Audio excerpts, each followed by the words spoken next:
Em novembro de 1971, a empolgação percorria as veias do grupo de estudantes da escola Ainsley Park, enquanto eles caminhavam pelo deslumbrante terreno do vasto planalto Cairngorm, na Escócia. Mas pouco sabia esse grupo de 17 pessoas, que o que começou como uma empolgante excursão anual, rapidamente se transformaria em uma série de eventos cada vez piores, culminando em uma tragédia de partir o coração que abalaria profundamente a vida de todos eles. Conhecido por sua beleza de tirar o fôlego, clima brutal e biodiversidade única, o Planalto prometia uma experiência inesquecível. Essa jornada testaria sua resistência, habilidades de sobrevivência e os levaria a uma luta desesperada pela vida no pior acidente de montanhismo da Grã-Bretanha. Antes de começarmos, aviso rápido. O que você vai ouvir é intenso, então recomenda-se discrição. Essa história é tão angustiante que literalmente mudou permanentemente os protocolos de excursão e montanhismo em todo o Reino Unido. Quando você souber o que aconteceu, vai entender por que isso foi necessário. O Reino Unido é um dos lugares mais industrializados do mundo, e uma consequência disso é a menor presença de natureza selvagem e intocada. A maior parte das terras no Reino Unido é cultivada ou de propriedade privada, e as florestas que existem geralmente são gerenciadas e mantidas. Você não vai encontrar grandes desertos de areia ou grandes lagos interiores, e mesmo os lugares mais selvagens, já não são realmente selvagens. Mesmo em parques e reservas, onde você deveria estar perto da natureza, você ainda está bem perto das comodidades da civilização. As Cairngorms escocesas se destacam como talvez o último pedaço de natureza selvagem do Reino Unido. Este enorme parque nacional é o maior da Grã-Bretanha e leva o nome de seu pico mais alto, Cairngorm. É um paraíso para quem gosta de atividades ao ar livre, com trilhas, escalada, acampamentos, rios para caiaque e ciclismo. Lar de um quarto das espécies raras e ameaçadas do Reino Unido, é também o único lugar onde você pode encontrar o último rebanho de renas em liberdade na ilha. Renas da família dos cervídeos, não aquelas do Papai Noel e do trenó voador, caso você esteja curioso. Por anos, os pais enviaram seus filhos para uma aventura anual nas últimas terras selvagens da Grã-Bretanha, confiando nos líderes experientes para manter todos em segurança. Infelizmente, em novembro de 1971, o que começou como um passeio educativo se transformou no pior pesadelo de qualquer pai. Tudo começou bem naquela manhã fria de novembro, quando 14 alunos entusiasmados e seus 3 professores da escola Ainsley Park se reuniram, prontos para embarcar em uma caminhada de orientação de 2 dias pelo Planalto. Com as imponentes montanhas Cairngorm ao fundo, essa caminhada visava testar seus conhecimentos de montanhismo e treinamento ao ar livre. Para os alunos, essa pequena excursão não passava de uma aventura pitoresca pela verdadeira natureza selvagem. E todo o grupo estava ansioso para explorar essa vasta e selvagem região, conhecida por suas paisagens deslumbrantes, mas também por seu clima imprevisível. Nas semanas que antecederam a aventura nas montanhas, o plano era treinar completamente os alunos nas técnicas essenciais de montanhismo. Idealmente, eles teriam dominado coisas como a técnica de abrir degraus com os pés para subir em costas íngremes, como descer cuidadosamente em declives acentuados e como deslizar, sentados de forma segura pelas encostas. Eles deveriam saber como parar caso deslizassem inesperadamente e ter treinamento completo de primeiros socorros para lidar com emergências enquanto estivessem isolados nas montanhas. O treinamento que eles receberam foi menos completo do que deveria. Eles só tiveram uma breve demonstração dessas habilidades e ficaram despreparados para as difíceis condições que enfrentariam. Ao se prepararem para a viagem, os estudantes receberam equipamentos adequados ao frio das montanhas. O Centro de Atividades ao Ar Livre forneceu o equipamento e as roupas especializadas para a subida deles. Embora os adolescentes tenham trazido suas próprias calças e suéteres, eles levavam mosquetões para prender cordas, cadeirinhas de escalada e um fogareiro para cozinhar. Eles também receberam sacos de dormir próprios para frio extremo, lonas grandes para abrigos de emergência e kits de primeiros socorros. Porém, equipamentos de segurança avançados estavam ausentes ou insuficientes. Os líderes achavam que seria uma subida curta pelas montanhas. Eles estavam fatalmente enganados. Eles também deveriam ter capacetes e dispositivos de localização desde o início, essenciais para a segurança em terrenos íngremes, mas quem daria a 2 adolescentes equipamentos tão caros para o que deveria ser uma curta excursão escolar? O que faltava a eles era experiência para enfrentar as condições que logo surgiriam. E assim, quando partiram, o grupo estava, sem saber, mal equipado e sem o treinamento completo que poderia ter feito uma diferença significativa em sua capacidade de navegar com segurança e sobreviver à brutalidade da montanha Cairngorm. Essa falta de preparação logo se tornaria horrivelmente evidente. A jornada para as montanhas começou sob a liderança de Ben Beatty, um instrutor-chefe de 23 anos em educação ao ar livre na Ainslie Park School e um alpinista experiente. Embora experiente em condições de bom tempo, essa viagem colocaria sua expertise à prova além dos limites. Acompanhando Ben Beatty estava sua namorada, de 20 anos, Catherine Davidson, também entusiasta e estudante de educação física, que, embora tivesse menos experiência geral em montanhismo, já havia visitado os Cairngorms no inverno 2 vezes, tornando-se a única adulta do grupo com experiência real em montanhismo nos Cairngorms durante o inverno. Sheila Sunderland, de 18 anos, era outra líder do grupo, uma instrutora voluntária sem experiência nos Cairngorms, iniciando 3 semanas de voluntariado como professora no Edinburgh Education Authorities Outdoor Centre. Esse grupo de 3 pessoas deveria supervisionar 14 jovens estudantes com idades entre 14 e 18 anos, que iriam aprender habilidades de navegação usando mapas e bússolas pela primeira vez em um cenário educacional controlado. Meses após o incidente, surgiriam perguntas sobre por que a escola autorizou uma expedição tão arriscada sem garantir supervisão experiente adequada e sem considerar as condições climáticas extremas dos Cairngorms durante o inverno. Mas naquela manhã de novembro, ninguém questionou se a viagem era segura e o grupo partiu.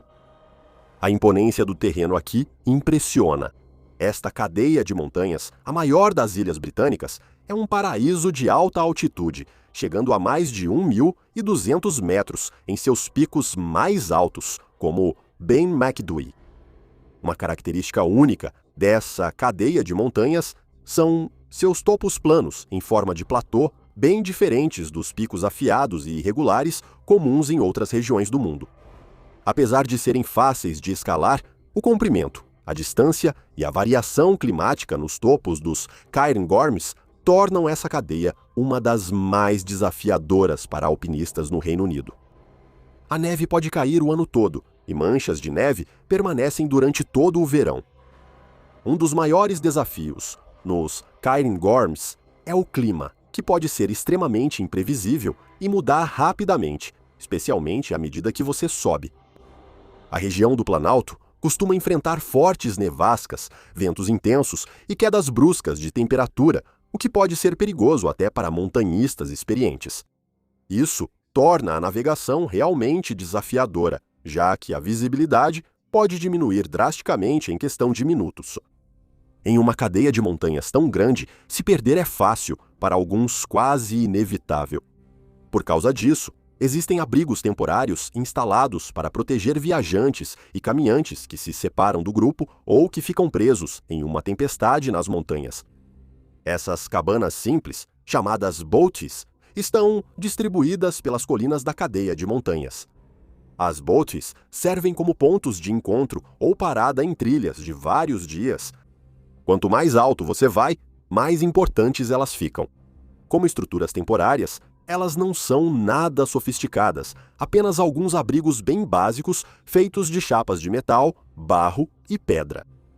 Um desses abrigos, o abrigo de Curran, em particular, se tornaria uma parte muito importante da história desta expedição. No dia 19 de novembro, os 14 alunos e seus professores chegaram ao Lalaganlia Outdoor Center, nos Cairngorms. O centro ao ar livre já estava acostumado a receber grupos de estudantes que buscavam escalar as montanhas. Aqui, a terceira líder, Sheila Sunderland, 18 anos, entrou no grupo. Os adolescentes foram divididos em 2 grupos para facilitar o controle da caminhada. Os mais avançados ficaram com Beatty, enquanto Catherine e Sheila cuidaram dos outros. O plano era simples. Ambos os grupos deveriam atravessar o planalto do Cairngorm South até Ben Macdui, o pico das montanhas Cairngorm, com toda a jornada prevista para ser concluída em até 48 horas. Idealmente, seria uma caminhada de 17 quilômetros, um percurso desafiador para o grupo, pois a maioria tinha só 15 anos. Eles estavam animados, sem saber dos grandes desafios que transformariam a expedição educativa em um pesadelo. Naquela manhã de sábado, os líderes do grupo entregaram o roteiro planejado da jornada ao diretor de Laganlia e até incluíram uma solução caso o tempo ficasse ruim. Era esperado que ambos os grupos encurtassem a expedição e buscassem abrigo no abrigo de Curran. O plano foi aprovado e o grupo manteve a intenção de alcançar o cume. As temperaturas podiam estar caindo, mas até então o tempo estava estável e calmo. Embora a previsão do tempo indicasse condições terríveis para aquele dia, Ben Beatty e Catherine Davidson decidiram que a escalada poderia ser concluída com segurança antes que o mau tempo chegasse. Esse foi o começo de vários erros fatais. A viagem teve problemas desde o início. Primeiro, a caminhada começou muito mais tarde do que eles planejavam, por volta das 11 horas da manhã. Isso indicava que restava pouco tempo de luz para terminar a caminhada. Se você já fez trilhas sérias nas montanhas, sabe que normalmente você quer estar no topo da subida até no máximo meio-dia, porque o mau tempo costuma chegar até no máximo 1 da tarde. O grupo só começou após as 11 horas daquela manhã. Para recuperar o tempo, eles usaram o teleférico nas montanhas Cairngorm para ganhar algumas horas de luz do dia. O pôr do sol em novembro ocorria antes das 4 horas. Depois de alcançar e atravessar o planalto, ambos os grupos deveriam descer separadamente. O grupo de Catherine Davidson deveria retornar pelo Lairg Gruy, enquanto o grupo de Beatty voltaria atravessando Carrauntoohil e Bray-Riach pelo outro lado do vale. Em caso de emergência, o plano para ambos os grupos, como mencionei anteriormente, era chegar ao Curran Baldy, um local seguro em um nível muito mais baixo no Lairg Gruy, onde passariam a noite. O grupo de Ben Beatty, com os caminhantes mais experientes, avançou rapidamente, lidando melhor com os caminhos difíceis devido às suas habilidades. O grupo de Catherine Davidson, que incluía 6 alunos mais jovens e menos experientes, seguia atrás em um ritmo mais lento. Pouco depois de o grupo iniciar sua jornada pelo Planalto de Cairngorm, o tempo mudou exatamente como previsto, piorando rapidamente. O grupo de Ben teve grandes dificuldades por causa do clima. Ao chegarem a Coir Domhan, os ventos fortes e a neve pesada diminuíram muito o progresso e a visibilidade deles. Reconhecendo o perigo crescente em que estavam, Beatty decidiu desviar para a rota alternativa segura, visando o Curran Bothy como um ponto mais seguro para passar a noite. Eles chegaram ao abrigo por volta das 3:30 da tarde. Ao chegarem, precisaram remover a neve acumulada na entrada para acessar a porta, antes de se acomodar para a longa e fria noite. Mas apesar das condições adversas do lado de fora, o grupo de Ben se sentiu seguro no abrigo. Eles aguardaram por horas, esperando ver as pegadas do grupo de Catherine do lado de fora, buscando refúgio neste abrigo como planejado. No entanto, o grupo de Catherine Davidson não chegou ao abrigo.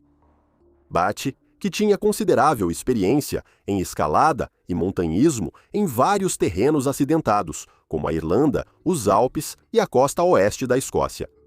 Betty inicialmente achou que o grupo de Davidson talvez tivesse escolhido um caminho diferente e mais fácil para outro abrigo.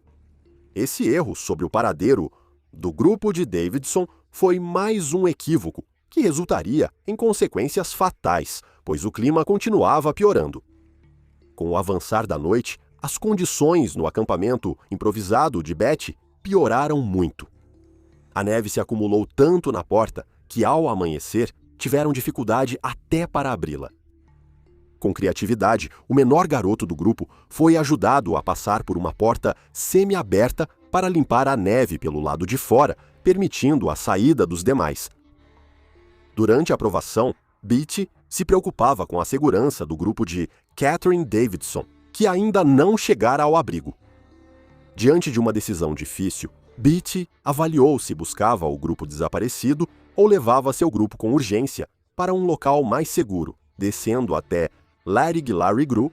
Sua intenção principal para a expedição nunca foi desafiar os limites físicos das crianças, mas sim proporcionar uma experiência educativa na natureza selvagem.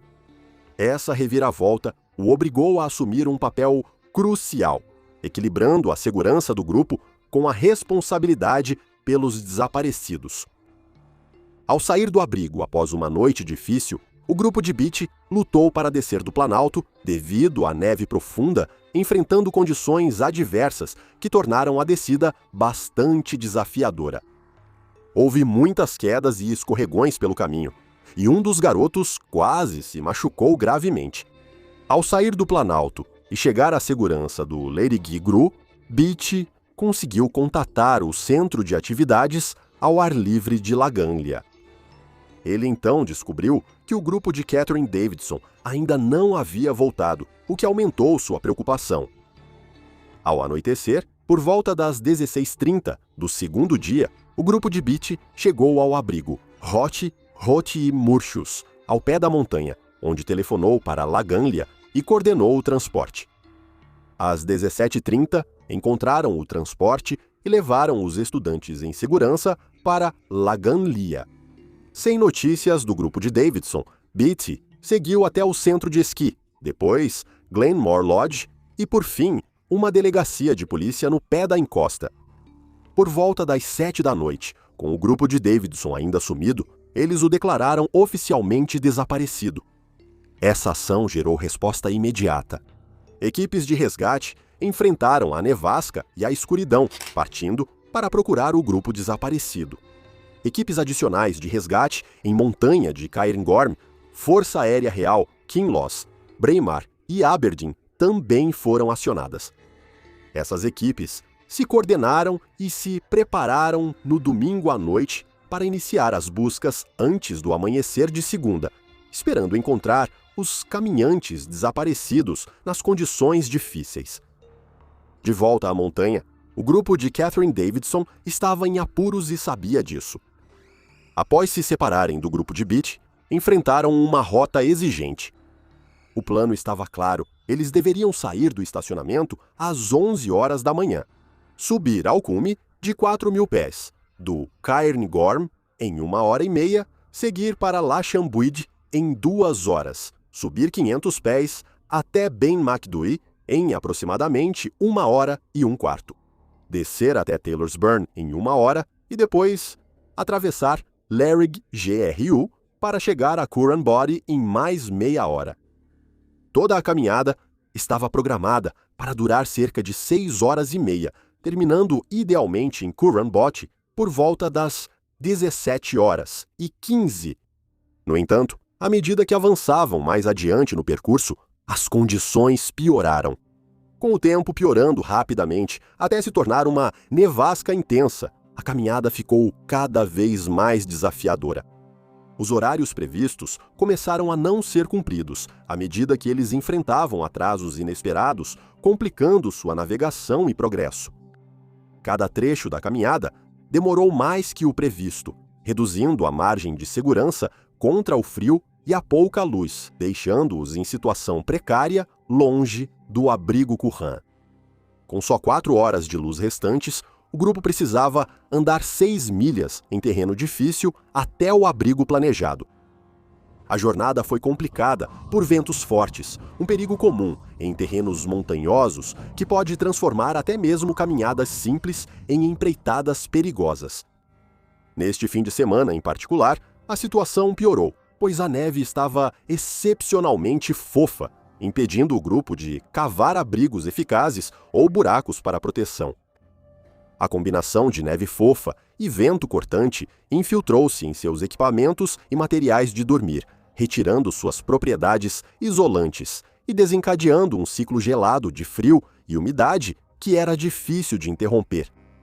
Para 6 crianças presas no Cairngorm, em meio à pior nevasca que atingiu as montanhas em anos, isso seria fatal. Naquela tarde fatídica de sábado, no meio da nevasca violenta, Catherine Davidson tomou a decisão crucial de abandonar a rota planejada. O clima deteriorando e a aflição crescente dos alunos a levaram a buscar um caminho alternativo. Em vez de seguir diretamente para o abrigo atual, ela tentou descer a encosta, na esperança de encontrar outro abrigo nas proximidades. Infelizmente, a neve havia encoberto completamente a localização dos abrigos próximos, tornando impossível encontrá-los e, por fim, forçando Davidson a abandonar a esperança de chegar a Currahn.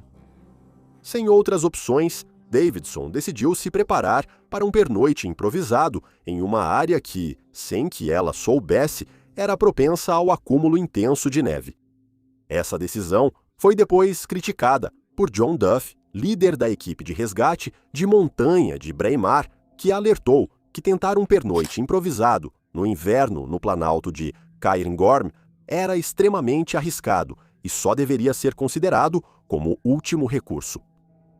Duff também refletiu sobre o planejamento geral da expedição, considerando-o assustadoramente ambicioso demais para adolescentes e atribuindo a responsabilidade àqueles que planejaram e aprovaram a viagem.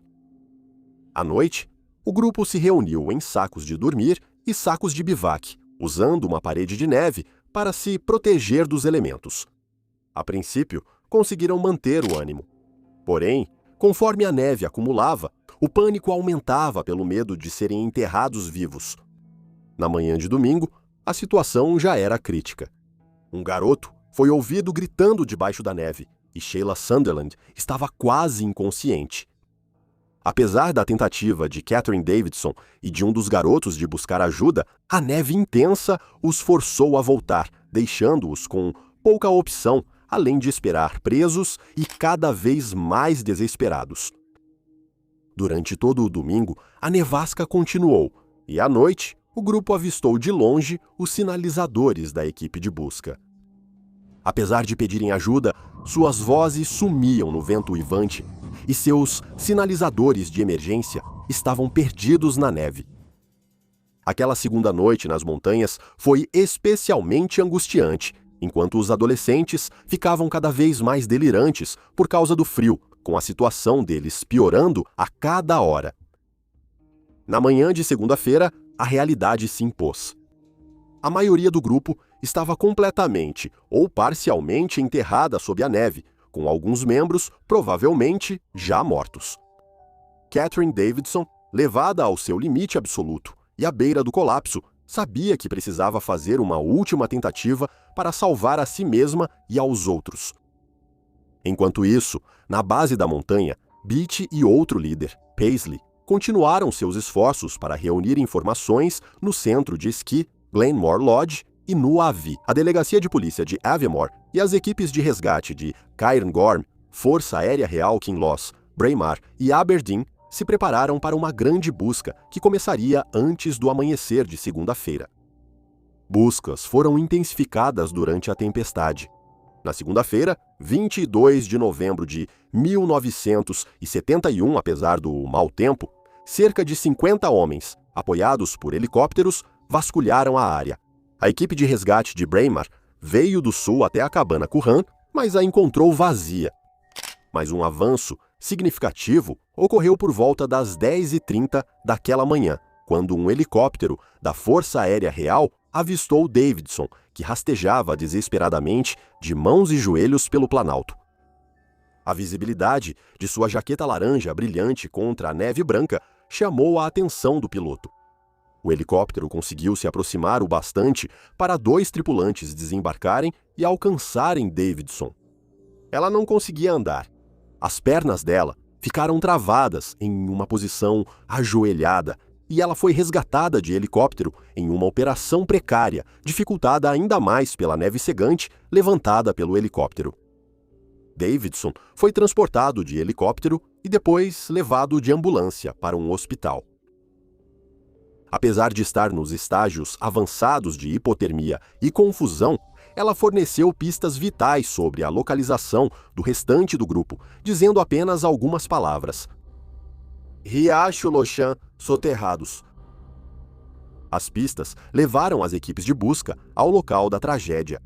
John Cunningham, de Glenmore Lodge, junto com Beatty e Paisley, foram os primeiros a chegar à cena trágica, onde descobriram os corpos dos 6 estudantes e do assistente, enterrados profundamente sob a neve. Todos haviam morrido tragicamente, exceto um, Raymond Leslie, que ainda estava respirando e foi imediatamente atendido por um médico. Depois, um helicóptero Sea King da Marinha Real, guiado pelo líder da equipe de resgate da Força Aérea Real Kinloss, com sinalizadores, levou Leslie ao hospital Rigmore para cuidados urgentes. Infelizmente, Sheila Sunderland, Carol Bertram, Susan Byrne, Lorraine Dick, William Kerr e Diane Dudgeon não sobreviveram, tendo suas vidas ceifadas por uma das tempestades de neve mais severas que os Cairngorms já haviam presenciado. Do grupo, só Catherine Davidson e Raymond Leslie sobreviveram a essa experiência horrível, tornando esse episódio um dos dias mais sombrios do montanhismo britânico. Uma investigação realizada no início do ano seguinte, após o desastre do Planalto de Cairngorm, revelou vários erros críticos no planejamento e na execução da caminhada.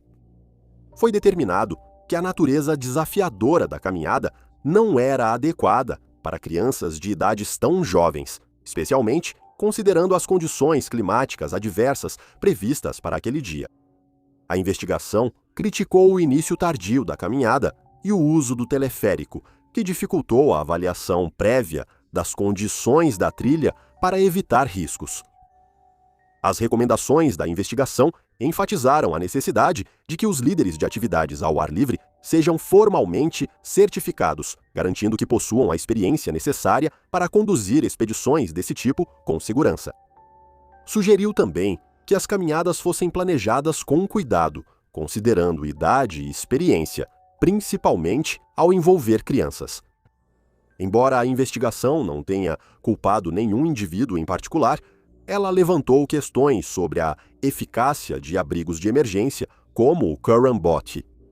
O abrigo era um objetivo importante para os caminhantes, podendo incentivá-los a continuar em condições ruins em vez de voltarem. Após muito debate, decidiu-se demolir o abrigo atual, buscando equilibrar a segurança com os benefícios de desenvolvimento proporcionados por atividades ao ar livre e de aventura. Hoje, os Cairngorms continuam sendo um destino popular, frequentado por escolas e milhares de visitantes todos os anos. O Centro Laganglia segue recebendo excursões escolares, agora com protocolos de segurança aprimorados, e todos os líderes são certificados e treinados segundo padrões rigorosos. Apesar de pequenos incidentes, as medidas adotadas evitaram nova tragédia, como a do desastre do Planalto dos Cairngorms. Então, de certa forma, acho que algo de bom acabou surgindo da tragédia no final. Obrigado por assistir. Até o próximo vídeo. Viva com ousadia e coragem.